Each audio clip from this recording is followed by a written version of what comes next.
La troisième fois n'aura pas été la bonne. Destiné à mettre en œuvre en douceur un Brexit décidé par référendum en juin 2016, le traité a été rejeté par 344 voix contre 286 dans le droit fil d'une séance législative chaotique qui a vu la Chambre des communes le retoquer le 15 janvier puis le 12 mars.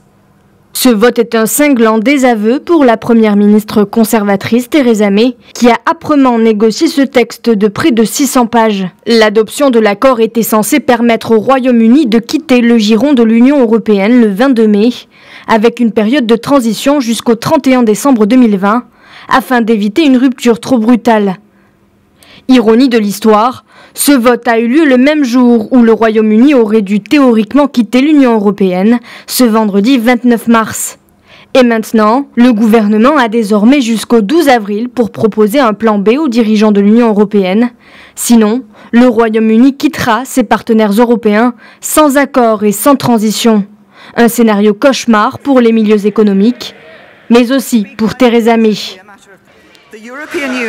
L'Union européenne a été claire, la moindre extension du traité devra être approuvée à l'unanimité par les 27 États membres avant le 12 avril. J'ai bien peur que les députés tentent de saboter le processus de Brexit, mais le gouvernement continuera de tout faire pour sortir de l'Union européenne de manière ordonnée.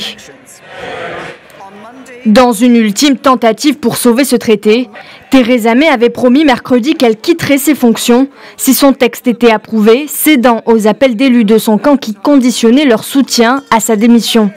Et bien que cette condition ne soit pas remplie, la chef de l'exécutif est désormais sur la sellette.